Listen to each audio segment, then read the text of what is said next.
Hello and welcome to I See You, a safe space for parents, a podcast where each guest gets to share their story and will be seen and heard, not just as a parent, but as the human being they are.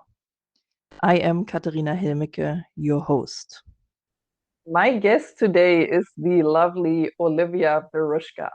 Olivia, you have told me a couple of things already, but I am not going into detail with this because this is what this conversation is for.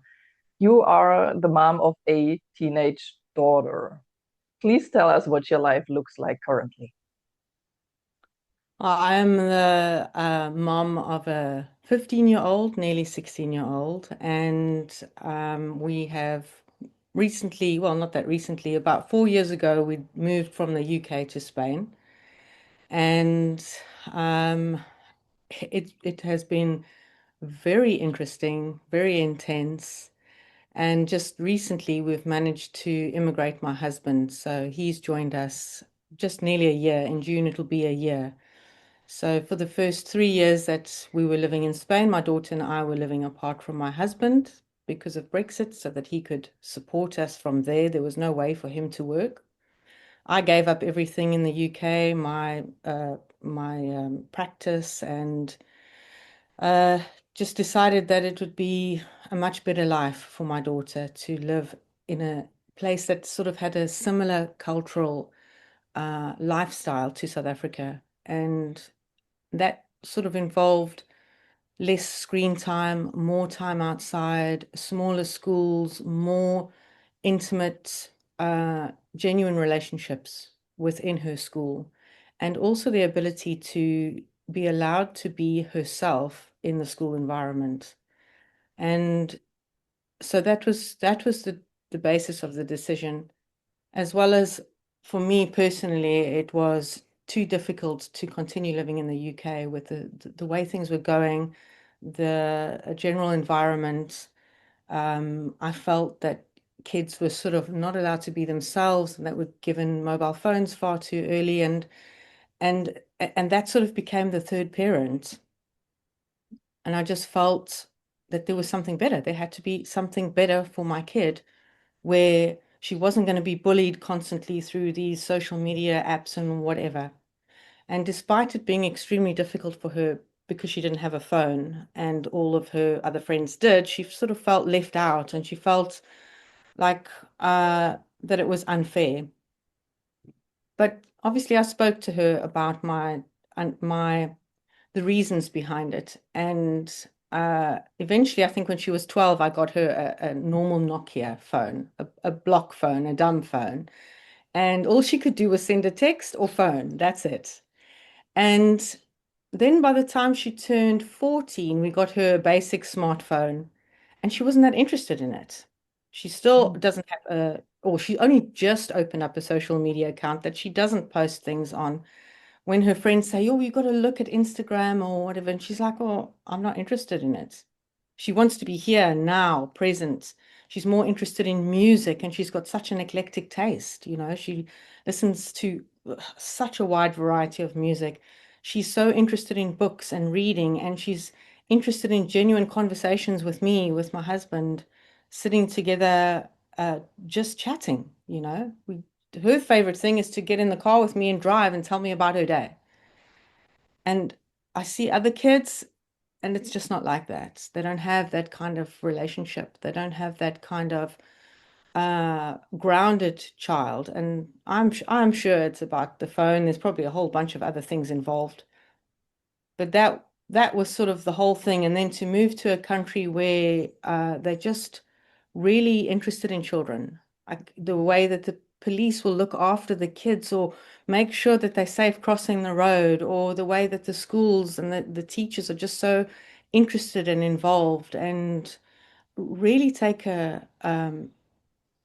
well, it's just a different culture, very similar to South Africa. And so my daughter's thriving, and it was the best thing that I ever did. And even though it was really difficult being apart from my husband for those 3 years, doing everything on my own, I also had an illness. So I was just trying to manage the whole thing, new language, visas, it was intense, but it was so worth it. Like every step has been incredible. I can't believe this child. I can't believe us, our relationship. And it's just beautiful. Sounds beautiful. And it also sounds like a very tough decision to make when you know your husband is not able to come with you right away. Yes, and initially he actually didn't want to come. So that made it even harder, is because um, I had known for a long time that it wasn't right for me, that it just wasn't right. And I was feeling it for some time. And then during COVID, one day it just came out of me. Like I didn't even think about it. I just stood outside in the garden. Am I allowed to swear on here or not? Yes, you are. I stood outside in the garden. I went, "We got to fucking move to Spain." It was just like, and I was so shocked because I don't know where this came from. I don't know. It was just like I'm just getting goosebumps thinking about this thing again. And it was so intense. And from then on, I just moved. I was like, no, this is what we got to do. I looked at every opportunity, tried to get out before Brexit. Our house sale fell through, couldn't get out before Brexit. Then there was a lockdown. And so I just kept pushing and pushing and pushing. And it was the most extremely anxious time for me because we had to apply for visas and I didn't know whether we were going to get it. And then we got the visas. I got a visa. My daughter didn't get the visa, so we had to reapply.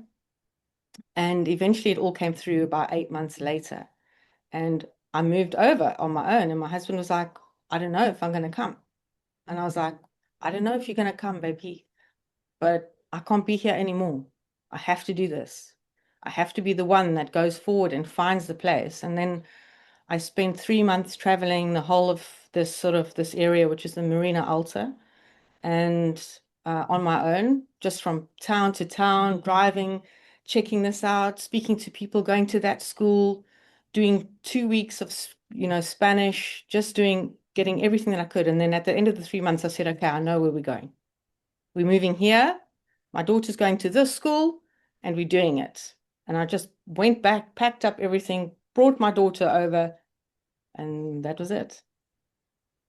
And then my husband was like, okay, I've got to figure out how I'm going to get there. And we were like, there's no way. There's no way you can do it. You need to carry on supporting me. I'm not allowed to work for my visa. So he would come for like 3 weeks at a time, and then I wouldn't see him for 6 months. So backwards and forwards like this for 3 years. Wow. And then, and then we got the digital nomad visa for him and packed up everything, he drove from the UK to San Sebastian, and then we drove with a caravan that we'd never driven or towed or anything and drove it all the way down to our house, which just took 2 days. And now we're together as a family. So it's been a ride, I have to tell you. It's It sounds like it. It and it sounds like there is this was and probably still is this strong energy, some kind of really extreme force that keeps you moving in a direction, even though those outer factors seem all against it. Like yeah, you just mentioned so many things that you could have easily said, well, no, that it's we're not not working. giving up. Yeah. Yeah. Yeah, there were so many obstacles, and so it was like it was an unknown force, it was just that I knew somehow it was going to work. I just knew it. I didn't know how, and I still suffered from a lot of anxiety, and there were panic attacks in between. There was a lot of self-doubt. There's a lot of what if it doesn't work? But somehow I always overcame that. And I met people along the way, and I was like, yeah, that's it. That's the person. That's the thing. That's the move. And so, I'm very grateful that I've got such an sense of intuition, which has guided me my whole life.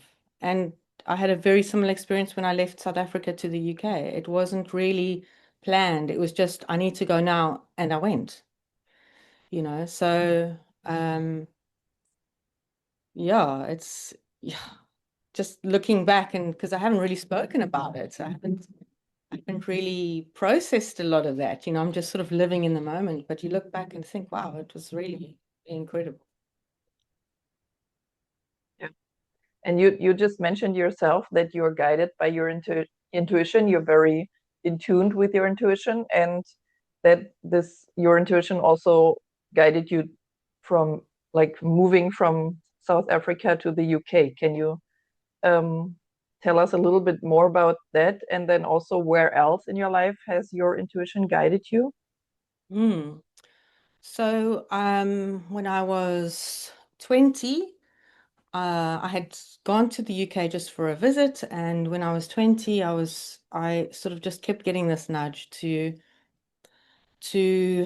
I needed to go. Didn't really know why, and didn't really have an interest in going. And I left South Africa. I had the equivalent of £10 in my pocket. And I landed at Heathrow and I didn't know anybody.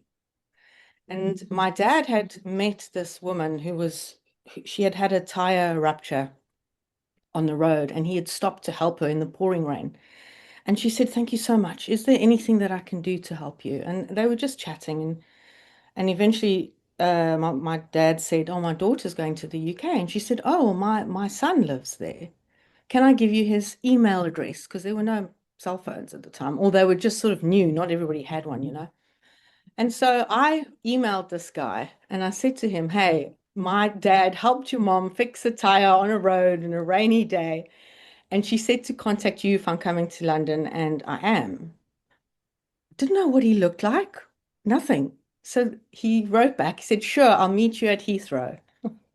I landed Heathrow. I've never been to such a big place. I was dressed like the Michelin Man because I'd never felt anything so freezing. I had every single layer on. My arms were like out to the sides, and I couldn't really put them down like next to my body, because I was so stiff from the cold. And I was still so damn cold. And then I stood there and I came out through customs.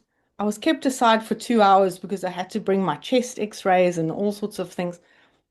And I was just like, "Is there anybody called Rate?" And I'm shouting his name out in the middle of this packed airport. And I just realized I don't know what I'm looking for, what he looks like. And eventually this guy came in, tall guy, very calm, very sweet and kind. And he was like waving in the corner. He said, "Yeah, I'm here, I'm here." And that was it. That was my connection into the UK. And I got a great job, and I was obviously earning way more money because it was in pounds versus rands. And I worked at a lawyer's firm as a PA, and I did all sorts of little jobs. I was with my boyfriend at the time, and anyway, we broke up. That's a long story. No need to mention that. And then after a year of being there, I was sort of not sure that I wanted to stay because I'd had a tough time with this partner, and I thought, no, I'm going to go back home. I went back to South Africa for 2 months. And after 2 months, I knew, okay, I'm going to go back to the UK and really go and do the thing, because their intuition came again. And that was that I wanted to study, but I wasn't sure exactly what it was that I wanted to study. And but I knew that I had to go there. Now, my grandfather was the first chiropractor in South Africa I think he became a chiropractor in the 50s, and he studied at Palmer College in America. And so he started this. And I thought perhaps that's what I wanted to do. I'd already studied nutrition in South Africa, and so I thought carry on. Went to some osteopathy schools and some various other things. And then I met this guy, and he said to me, "Have you heard of acupuncture?" And I was like, "No, never heard of acupuncture." I just met him randomly. We were going out, and I met him one day and we were just chatting. And then I looked up acupuncture, went to an open day at the school in North London, the London College of Traditional Acupuncture, and I knew in that minute that was it. That was what I was going to do. And so that was my studies for the next 5 years. So I did my degree there, and that was also just, I knew that I wanted to help people. I wanted to help people from when I was 4 years old. It was like this,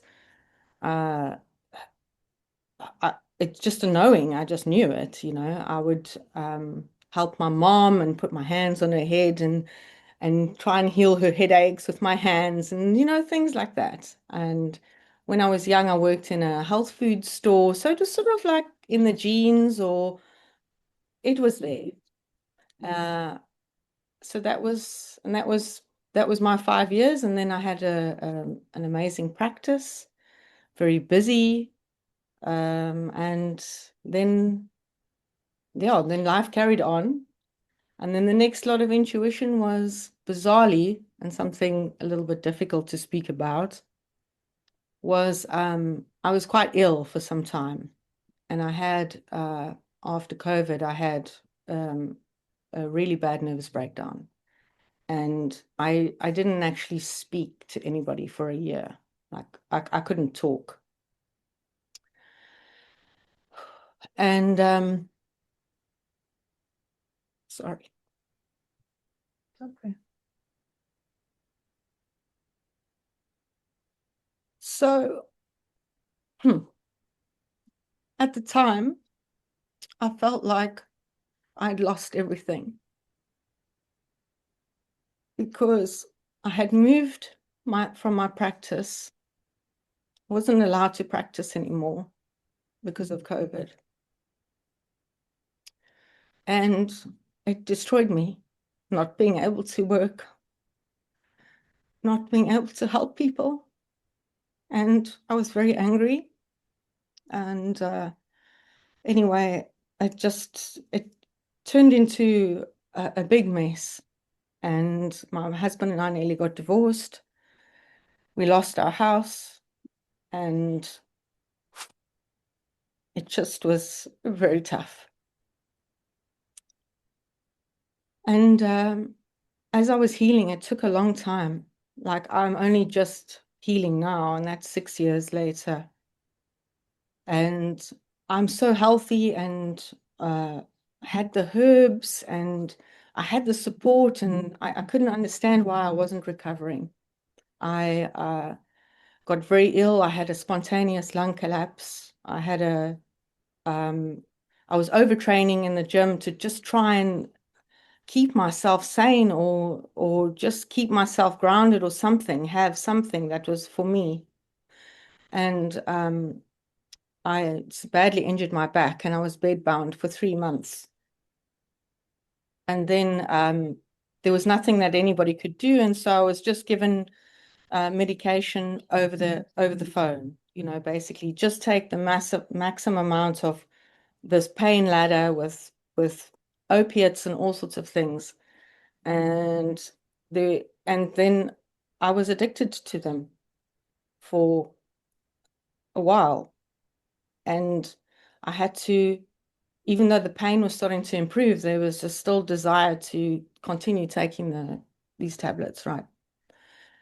And I was in a mess. Like I wasn't really, like I said to you, I wasn't talking. I wasn't really with it. I was completely unsupported. My husband was like trying to feed me sips of water or help me get into the shower.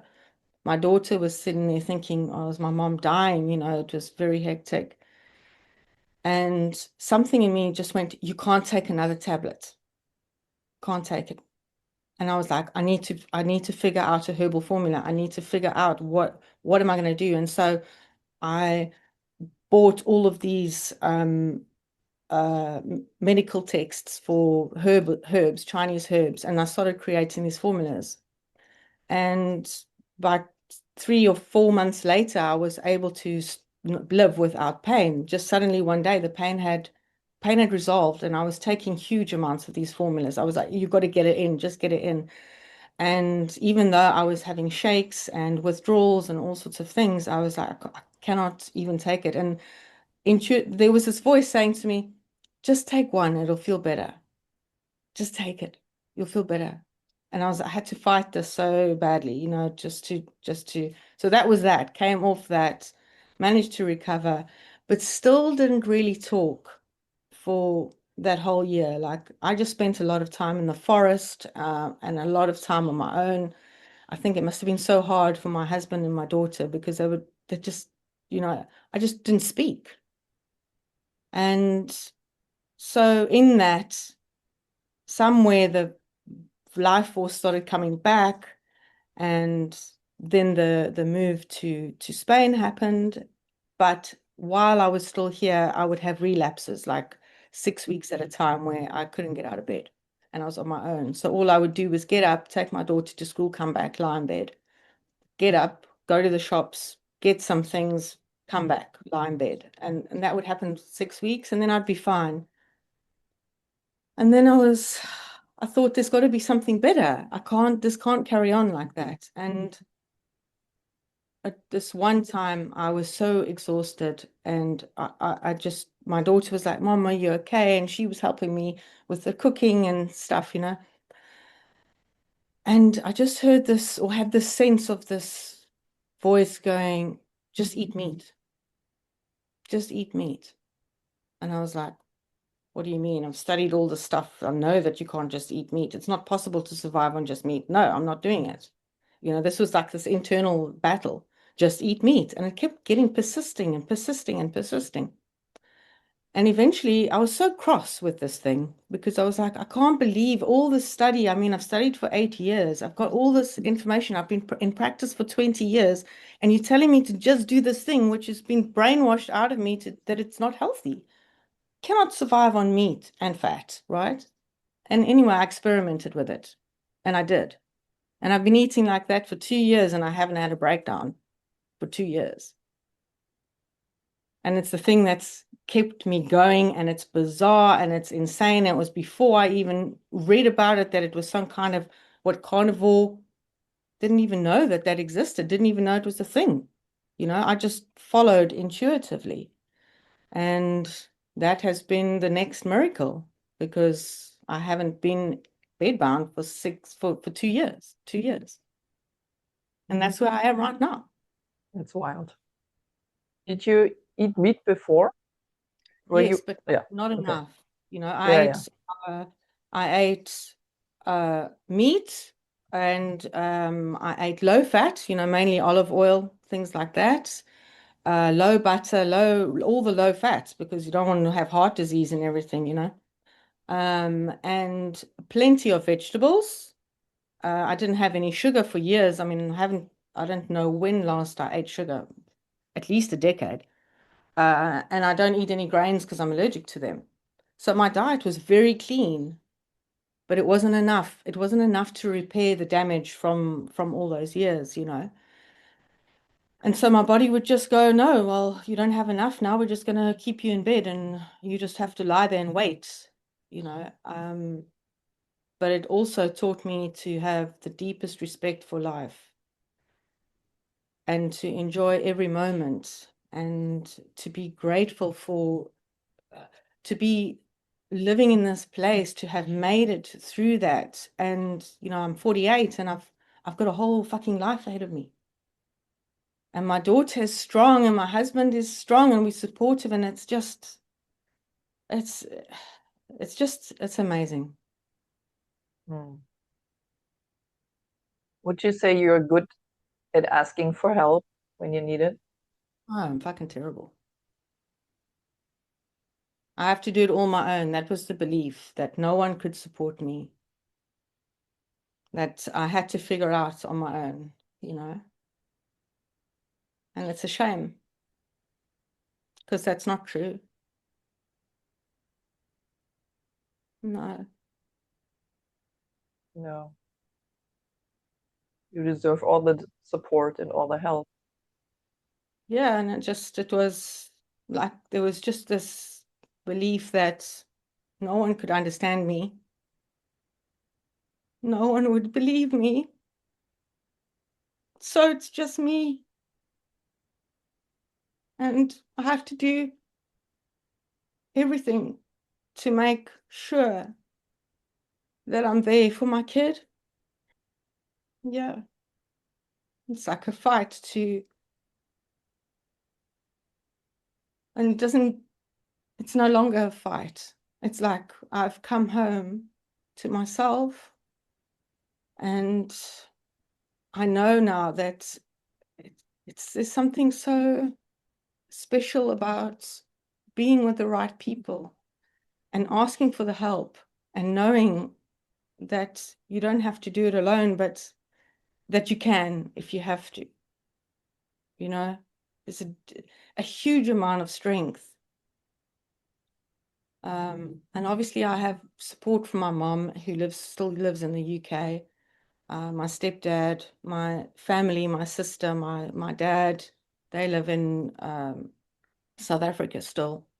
And my husband is extremely supportive, and we have this relationship where when I said to him, I need to go, and he said, I need to stay, there was this deep understanding that we had to respect each other and allow each other to do our thing. And that created so much respect, because for him to feel safe, he had never left his country. He didn't understand how it could be better somewhere else. I'd already left South Africa. You know, it wasn't a problem for me. I didn't understand why he couldn't get it. And so I think in relationships, you have to really allow yourself to still be yourself within that relationship.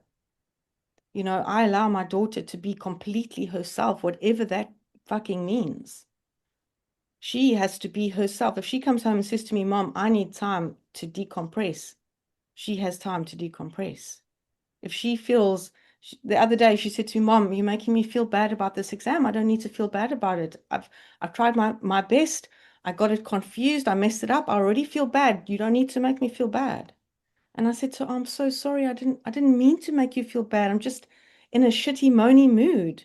You know, it's not personal. I didn't mean it like that. And she looked at me and she said, okay, Mom, but you need to just back off. And I was like, 100%, completely respect that you're able to stand up to me, to speak to me and tell me. And then equally, we can drive around and she just tells me all the things that are going on at school, all the things, you know, and I just listen and I'm just there, and she loves it. She loves that.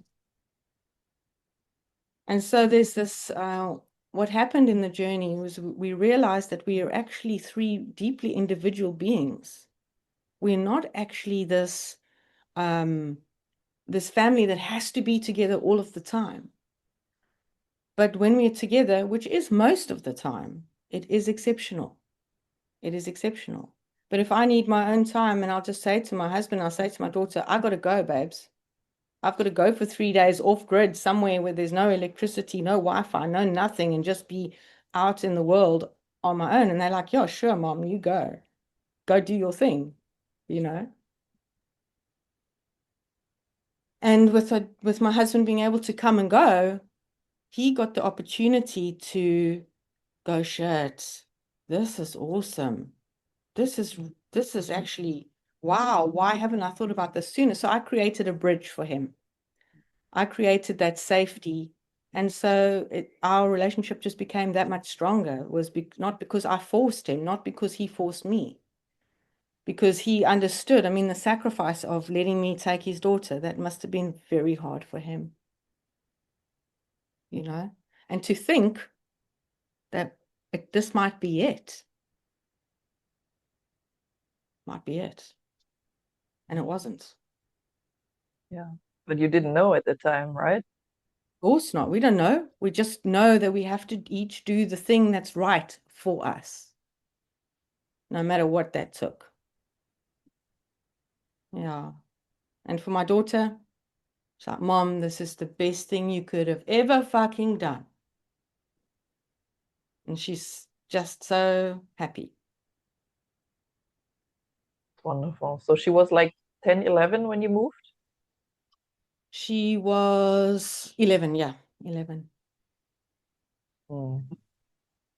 So that's just starting a new high school and, you know, fitting in with the language. And so she wasn't quite young enough to go to Spanish school.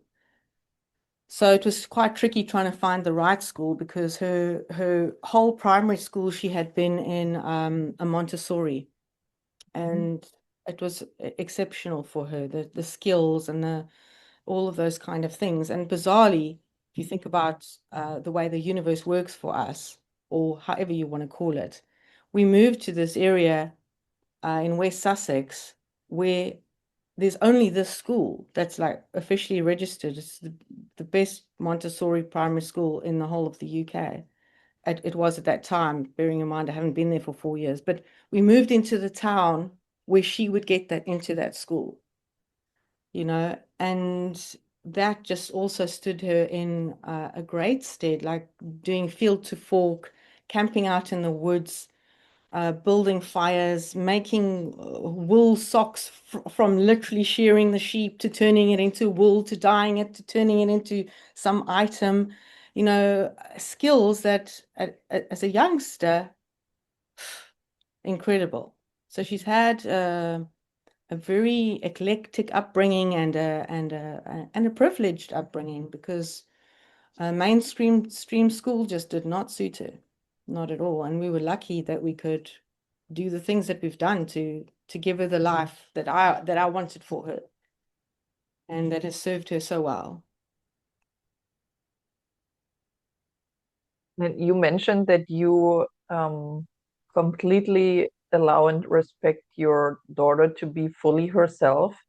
Is that something you approached intentionally, or was it just your nature?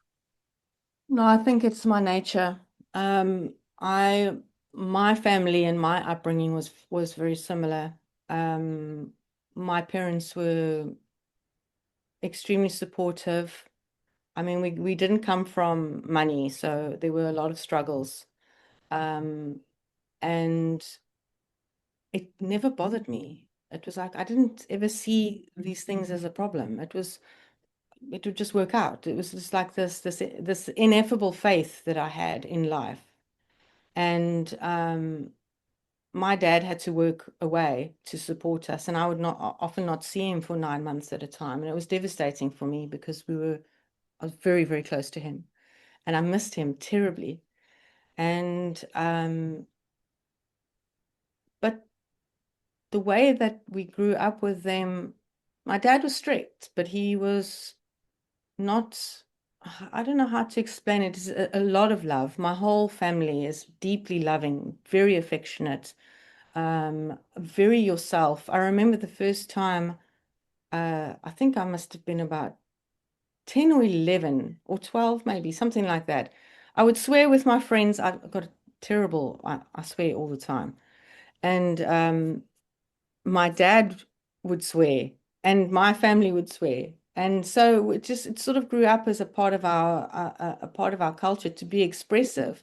It wasn't swearing at somebody, it was just part of excitement and enthusiasm and love and all of that. It would just come out.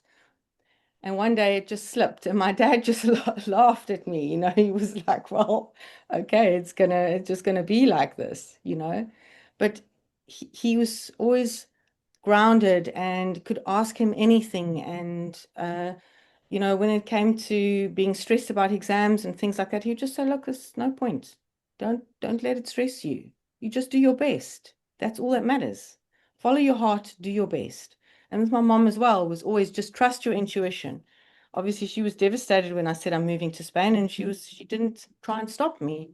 She just said, "I know that you know what you need to do for you, and I love you, and I trust you, and you know you've got you. I support whatever you want to do." And so that obviously helped with the way I bring up my daughter, because yeah, it's just intuitive and automatic. I'm probably a little bit more relaxed than my parents. Yeah, I don't do a lot of punishments and things. It's never been really necessary. The odd time where I'd have to say, "Okay, go to your room." Close the door, go to your room. But yeah, I think also having one child is probably, for me anyway, it's easier because it's so one-on-one, you know. There's no, I don't have to split myself between two kids and trying to, I don't know, I think it was difficult for my mom sometimes to have both of us. Although she had her parents, my grandparents, and her sisters and brothers and stuff. So she had quite a lot of support, whereas I didn't have any. I didn't have any support with my daughter, just because of how we lived and where we've lived. It's always sort of been away from family, if you like. Yeah. But yeah, to answer your question, it's just like a intuitive thing. And I don't think it's a good idea to control kids and be afraid, because I'm terribly afraid that something might happen to her. I didn't even want to fall pregnant because I was so afraid that if something happened to something that I loved so much, it would be the end of me. And so there are times where now she's spending less time with me. She wants to be more with her friends, or she's studying for exams. And I'll say to her, I'm missing you and I want to hang out. And she said, look, Mum, I know you want to hang out, but I need a lot more time to myself.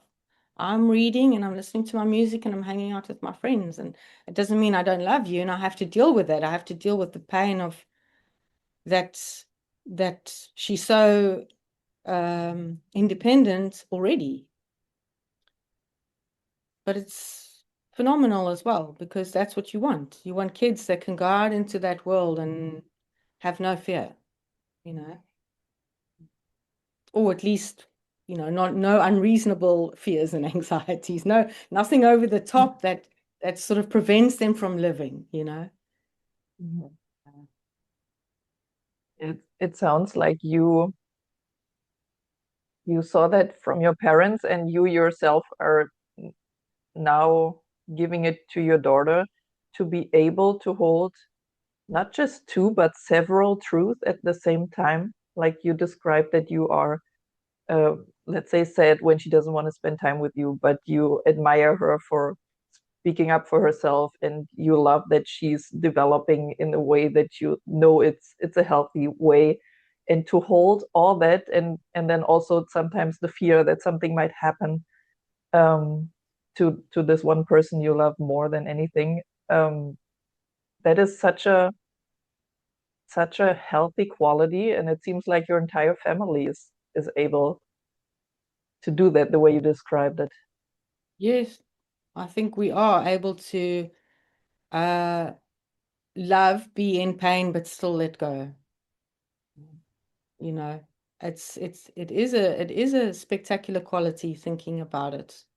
I mean, how, you know, it must have been so hard for my parents. I finished school a matric when I was a bit younger than most. I was 17 and a half. And I left. Came home one day and I just said to my mom, "Okay, Mom, I'm moving." And she was like, what do you mean you're moving?" And I said, "Well, I'm going to move to the local little city, which is like an hour and a half away, and I'm going to go get a job there, even though I hadn't got my driver's license or anything. And yeah, I'll see you." And she was like, "What the hell?" You know? So, and she's been through it many times. So, leaving the house at 17 in order to pursue whatever it was that I was urged to pursue, which was life. And then when I left South Africa to go to the UK, and then when she moved to the UK and I left the UK to come here, so she's had to experience it a number of times, you know. And it's true that in 2 years' time, I'm going to be experiencing the same thing, because my daughter wants to go back to South Africa to study. And she told me the first time she went to South Africa, well, when she was conscious of being in South Africa, I think she was 6. And when we landed back in the UK, she said to me, she started crying in the car, and she said to me, "Mummy, you know that I'm going to leave you."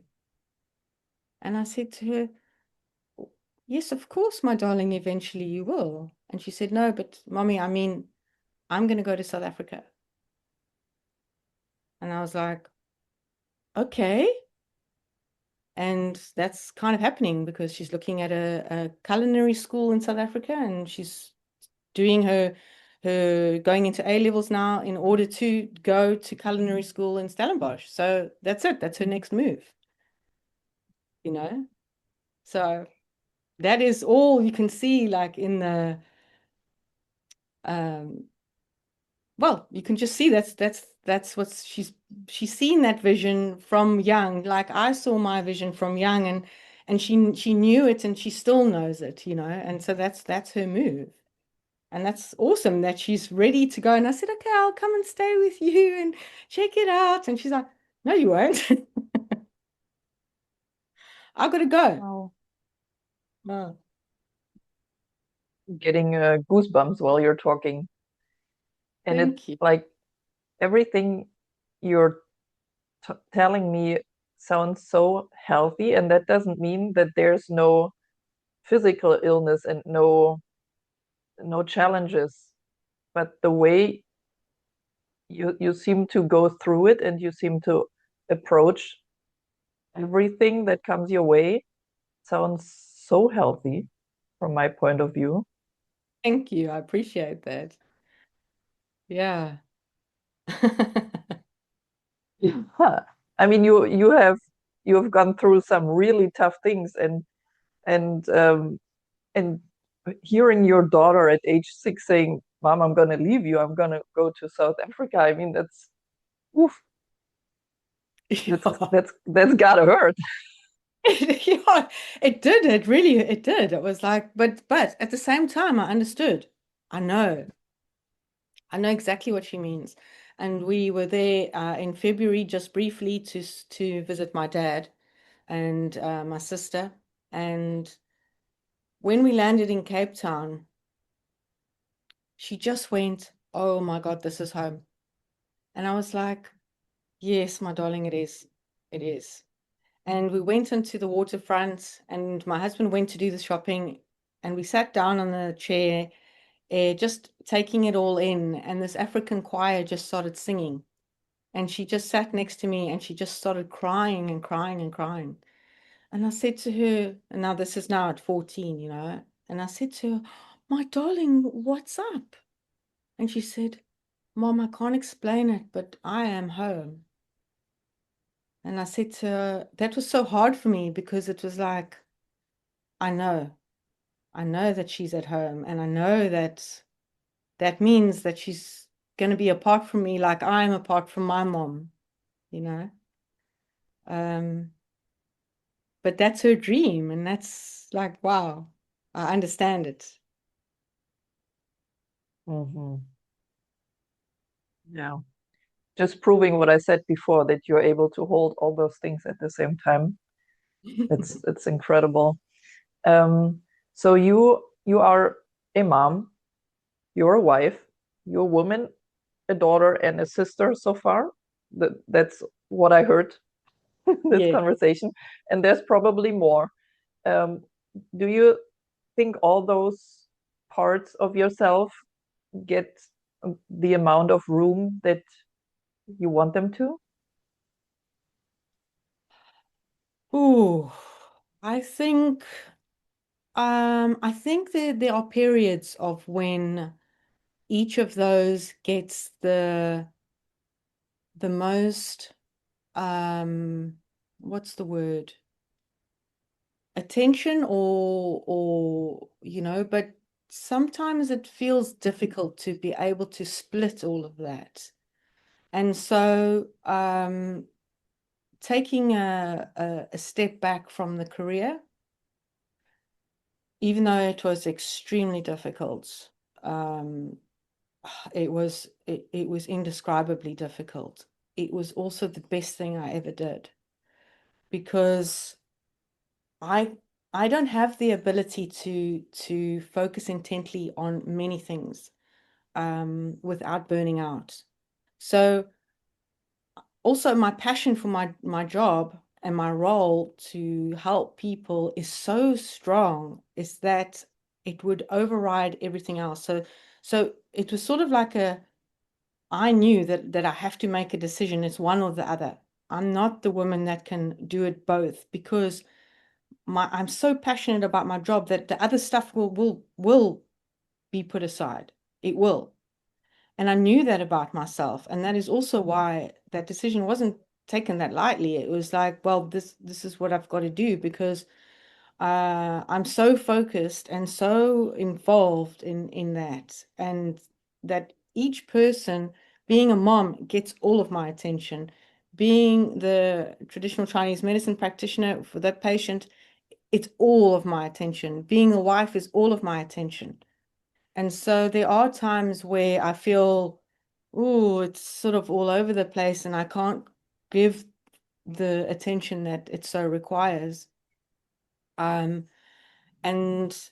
I suppose that move from the UK to Spain actually allowed me to see that more clearly, that it was actually okay. It was actually okay to go, well, I'm going to do this for now. I'm going to focus on this.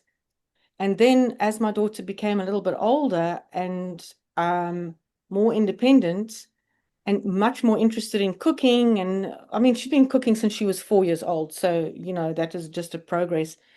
But she could start helping me, and that meant I could actually start looking after me. And that is when my recovery started happening, was I could actually focus on, okay, this is what I need to eat. That is how I need to cook. If I need hip rehabilitation, it's not just on me giving myself herbs and acupuncture. I can go and see an osteopath. I can go and see a business coach. So the last 2 years have really been about me being able to look after myself, because I've done such groundwork for my daughter that basically she's ready to fly, and the communication is so open with my husband that it's very clear what I need and what he needs. And I'm 100% supportive of him, and we can talk about things, and he will vent and I can give him points of view and perspective, and that helps to sort of regulate his system. And so now I don't feel like I have to do it all at the same time. It's sort of more spontaneous. It's if my daughter needs me, that happens, that she's always first. But yeah, it seems more balanced, and I think it's also at the age where it is more balanced anyway at now. And it should be possibly terrible, like with, you're worried about drinking and kids taking drugs and whatever happens now with teenagers, but thankfully I haven't had to experience any of that. So I don't have those extra anxieties, and I also suspect it's because I give my daughter the freedom, So when it's not restricted, it's not really that interesting, Yeah. You don't make it secretive things. They ask questions, answer. That's the best thing. If you're having difficulty in your relationship, don't, and the kids will pick it up. Don't hide it. Explain, We sit and we'll have a family meeting. If there's the discord between my daughter and my husband, we'll sit there and okay, what is yours? What do you need to say? What do you want to say to dad that you don't feel that you're able to? And John, what's your point of view? And so we sit there and that is how we do it. It's like, no, family meeting now. And there's never tension. There is tension. It never lasts, should I say. And there's always room for conversation, difficult conversations. I'm open to whatever my daughter wants to know. And we open about whatever questions she has. It sounds like a very respectful relationship on eye level that you all have. Like, you have different roles, but you respect each other, and especially your daughter, as a full human being. And it's not the top down, I tell you what's right, Yeah, there's but no I hierarchy. rather include you.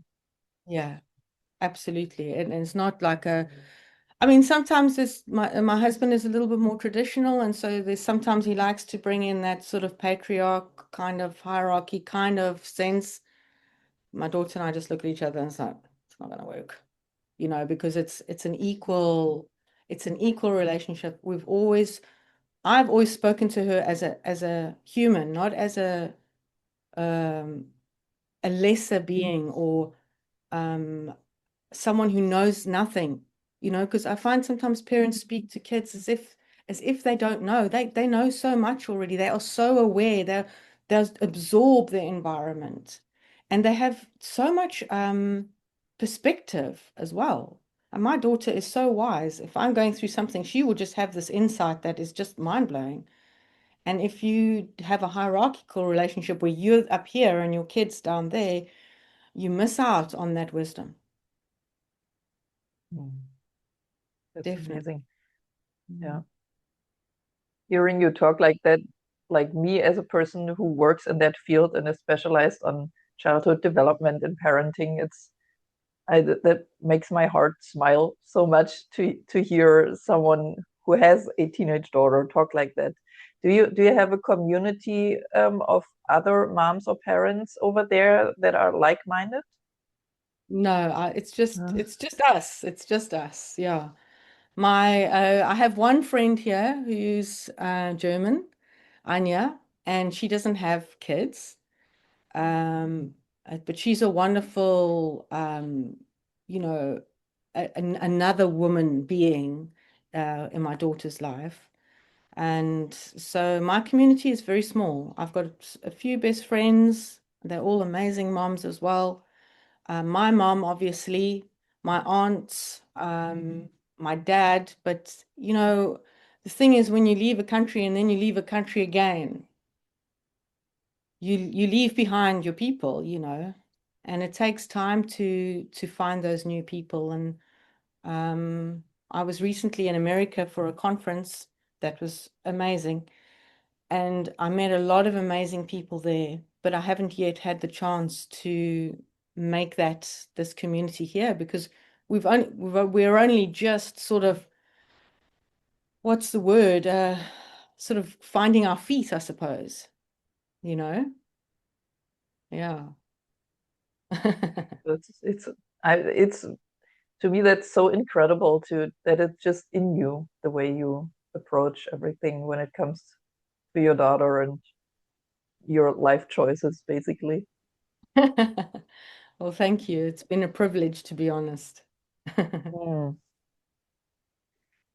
All right, my dear.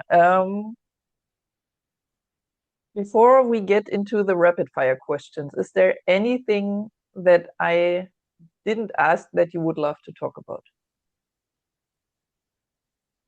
No, I mean, I was just amazed with the flow and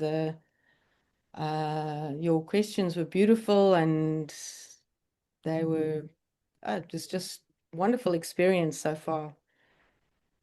Thank you so much. It's a pleasure. Yeah, it's a very heartwarming, inspiring conversation. It's yeah. Well, thank you for Thank giving me the you. opportunity to share it because yes, it is a wonderful story. It's wonderful. And I hope to see, I hope to bring more moms like this into the world. That is that is the vision that I see. Just since you've asked, this has come to my forefront is that my aim is to help women become really intuitive, really understand themselves, and physically strong in terms of nutrition. Like, really, it's so important because without that sound nutrition, the anxiety levels are peaked. You don't have like a rational way of thinking. You're reactive, your hormones all over the place. And from me personally, living a life of being extremely healthy and not making it, like just not making it, to shifting to eating more and making sure that I'm getting enough protein. And I was so conscious of my weight and how I looked and that I always had to be slim and thin, and it cost me. It really cost me. And so my aim is to bring empowered women who are not afraid to eat because they need to be nourished, because they want to be there for their kid. They want to be able to empower them and give them the courage, listen open-minded. And I just feel that my intuition tells me we need a basis of dense nutrition. We can't have these skinny moms living on caffeine and salad, you know.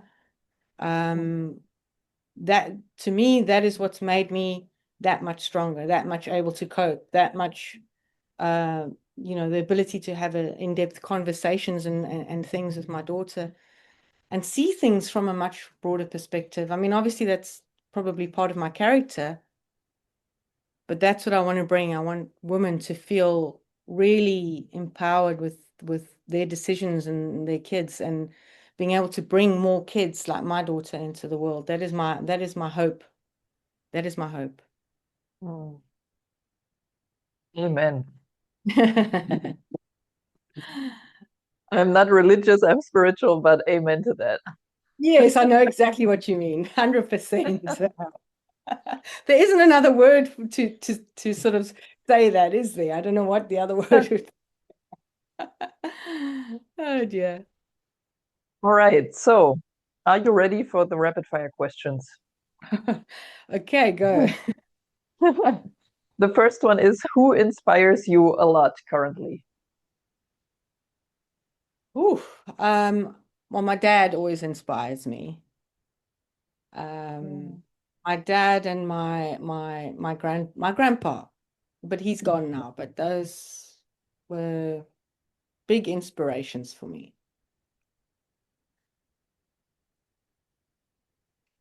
And there's lots of women who inspire me, actually, but who I've come to know, and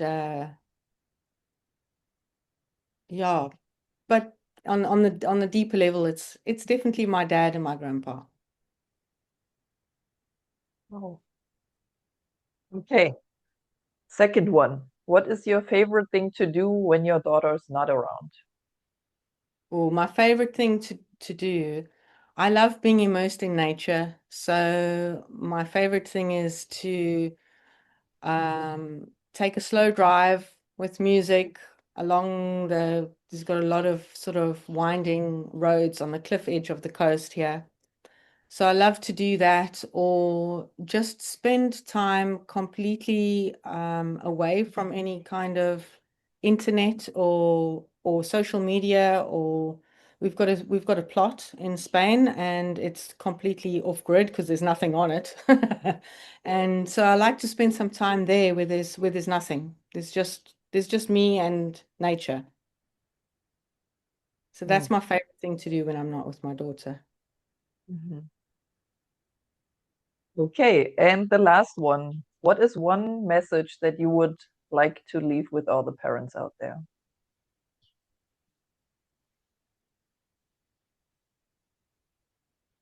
I think it's to be true to yourself. Absolutely true to yourself, to trust your intuition, and don't be guided by obligation, because the obligations distort the way you move through life. And sometimes we just have to do what's right for us. That's the priority, because whatever you do that's right for you ultimately will be right for everybody. And sometimes you just got to say fuck it and do it. That's it. That's where we leave it. Perfect. Fuck it and do it. Olivia, thank you so much for taking the time to share your story and to inspire not just me, but everyone who's listening to this episode. It's been an absolute pleasure. Bye bye.